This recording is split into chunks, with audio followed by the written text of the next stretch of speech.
Darling, you know that I want things to go our way.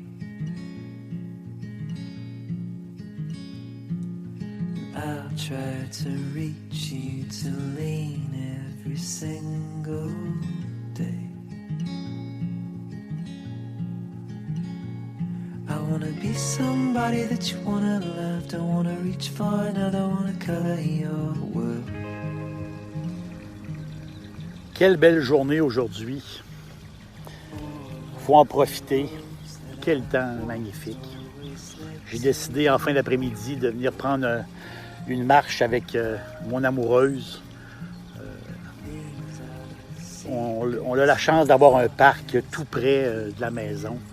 Alors, on vient souvent relaxer.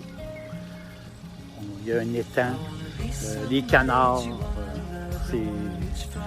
c'est calme, on est vraiment bien. Et je regarde le ciel qui est bleu, un bleu spécial aujourd'hui. On dirait comme un bleu un peu plus pâle qu'à l'habitude. Et j'aime ça le bleu, moi. C'est vraiment ma couleur préférée. Le ciel, la mer, l'azur, c'est ça le bleu. Le bleu, c'est l'azur. Et j'adore le bleu. J'ai vu une teinte de bleu à Marrakech qui est vraiment, vraiment spectaculaire. On est dans la Médina. De Marrakech. Et là, il y a une villa. Ça s'appelle la Villa Majorelle. Cette villa, c'est superbe. Et elle est d'un bleu vraiment, vraiment spécial, une teinte de bleu vraiment spéciale. Aujourd'hui, ce bleu-là est reconnu, le fameux bleu Majorelle. Anecdote, Yves Saint-Laurent, le grand designer Yves Saint-Laurent, à l'époque de passage à Marrakech, a visité la Villa Majorelle et est tombé en amour à cause du bleu et il a dit que cette villa-là était extraordinaire et il l'a achetée. Il faut visiter, si vous êtes de passage à Marrakech, il faut visiter la Villa Majorelle. Un super bleu. Il y a un autre bleu que j'aime beaucoup, le fameux bleu égyptien. Très beau. Du temps des pharaons, il avait trouvé un pigment à base de cuivre, de silice, de roche calcaire. Il avait broyé ça. Et c'est le premier pigment créé par l'homme dans le temps de l'Égypte ancienne. Donc, ce bleu-là, le bleu des pharaons ou le bleu des Égyptiens, le bleu égyptien, c'est un très beau bleu, c'est une belle teinte de bleu. On le voit sur les sarcophages, on le voit sur les grandes fresques aussi. Et même la coiffe là, de Néfertiti, la grande reine, sa coiffe est bleue. Donc, ce bleu-là, ce pigment-là, qui est très, très ancien, c'est le premier pigment créé par l'homme. J'adore. J'aime le bleu, c'est tout. Mais les couleurs ont une signification. Si on est négatif, le bleu peut représenter la mélancolie. Mais si on est positif, le bleu représente le calme, la sérénité, un peu comme l'éternité, la longévité. C'est ça que je cherche comme mot, la longévité. Et c'est pas par hasard que les chercheurs universitaires, un groupe de chercheurs universitaires ont utilisé le bleu pour nommer des zones. Je vous explique. Ils appellent les zones bleues. Donc, sur Terre, il y a des endroits où vivent des gens beaucoup plus longtemps qu'à d'autres endroits. Vraiment, vraiment longtemps. Et ces gens-là vivent vieux, 80, 90, et beaucoup, beaucoup de centenaires. Ces gens-là vivent vieux et en bonne condition physique. Et c'est un peu comme un mystère. Alors, sur Terre, il y a des zones désignées zone bleue, qui veut dire des zones, des endroits où ce que les gens vivent plus longtemps.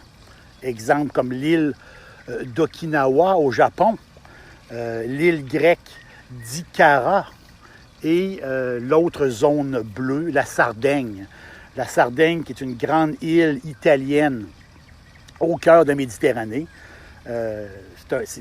C'est un endroit où ce que les gens ils vivent longtemps. Il y a beaucoup de centenaires et c'est un peu ça, les fameuses zones bleues. Les chercheurs travaillent toujours à savoir pourquoi que ces places-là, les gens vivent vieux. Les études sont toujours en cours, mais on sait que l'activité physique légère mais régulière, très spirituelle, c'est des gens qui sont spirituels, une vie sociale active. Donc, ils côtoient leurs voisins, ils parlent avec le monde autour d'eux. C'est des gens qui mangent, oui, ils mangent de la viande, oui, ils mangent du poisson, mais dans des portions, des petites portions raisonnables. Ils mangent beaucoup de légumes grillés. C'est du monde qui ont pas de stress. Ça fait, le côté stress, vraiment, est très, très bas. Du soleil, un peu d'alcool de façon raisonnable. Donc, les zones bleues, c'est reconnu comme des places vraiment particulières. La magnifique Sardaigne. La Sardaigne, ces plages magnifiques. Il y a au moins 10 plages paradisiaques en Sardaigne. La fameuse Cala Goloritse, qui est intacte, là. Très sauvage, très beau. Puis il y a toujours une comparaison entre la Sardaigne et la Corse. Les deux sont collés, là. Il y a à peine 15 km qui séparent ces deux îles-là. C'est des grandes îles en plein milieu de la Méditerranée. Même le fameux 15 km qui sépare les deux îles, il y a même des nageurs d'expérience qui font la distance. C'est du monde quand même assez courageux, qui font la distance entre les deux îles à la nage. Ils font ça en 5 heures. C'est assez spectaculaire. La Sardaigne est moins luxuriante que la Corse. La Sardaigne est moins montagneuse que la Corse. Mais quand même, elle attire son lot de visiteurs parce que, en général, la vie est un peu moins chère. Ce qui est très beau en Sardaigne, c'est les vignobles qui font partie du paysage de l'île. Là-bas, il y a beaucoup le cépage très connu, le Vermentino. Le Vermentino, c'est un raisin blanc qui est transformé beaucoup en raisin sec pour la consommation, mais aussi fait un excellent vin blanc. Un vin blanc floral. Là. Donc, vous recherchez le Vermentino di Sardegna. Blanc, c'est floral, très peu d'acidité. Donc, quand vous avez un 100% Vermentino, vous allez aimer ça. J'aime beaucoup la maison Mora Imemo, qui font des vins extraordinaires. Pour les rouges, la Sardaigne, c'est reconnu pour les Canono. Donc, les Canono de Sardaigne, c'est un cépage, on pense que c'est un cépage différent. Non, c'est du Grenache. Pour les Français, on l'appelle le Grenache. Les Espagnols vont l'appeler le Garnacha. Mais pour les gens de l'île italienne, eux autres, c'est le Canono. Donc, c'est un... Puis, je pensais pas ça, mais il y a vraiment des amateurs, des vrais fans de ce cépage-là, qui donnent des résultats différents selon le terroir. C'est un cépage qui s'adapte beaucoup, qui donne vraiment... Il y a des choses de différents. Le Grenache ou le Canono, le Grenache est vraiment devenu une marque. Il y a même un concours dédié, un concours international dédié au monde. C'est un concours pour le Grenache. Donc, tous les vins qui sont servis dans ce concours-là, c'est du Garnacha, c'est du Canono ou c'est du Grenache. Recherchez Canono de Sardaigne. Ce qui est super avec ce vin-là, justement, c'est les légumes grillés, barbecue, puis les côtelettes de porc. Vraiment, là, les côtelettes de porc, ça fait vraiment la job. C'est la totale. C'est un très, très bon... C'est des bons vins, passe-partout. J'adore le Canono.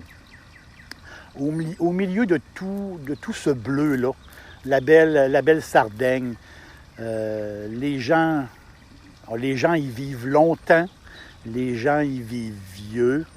Et je lisais justement une phrase d'un écrivain britannique, D.H. Lawrence, écrivain très, très connu. C'est un gars qui a vécu une vie de voyage. Il a fait le tour du monde, ce gars-là. Et de passage en Sardaigne, il dit ce pays-là ressemble à aucun autre endroit au monde. Il dit les espaces sont enchanteurs. Puis c'est ce côté-là, c'est cette phrase-là que j'aime beaucoup. Il dit ici, rien n'est fini. Ici, rien n'est définitif. C'est comme la liberté elle-même. Et j'ai un message pour les chercheurs universitaires, ceux qui cherchent, ceux qui se renseignent ou ceux qui veulent savoir pourquoi que les zones bleues, les gens vivent longtemps. Bien, j'ai l'impression aussi que c'est pas seulement que la nourriture, c'est pas seulement que la manière de vivre. Moi, je pense que dans leur tête, ces gens-là, ils sont libres. Merci beaucoup d'être avec moi. Je vais continuer ma marche avec ma femme. On se dit à bientôt.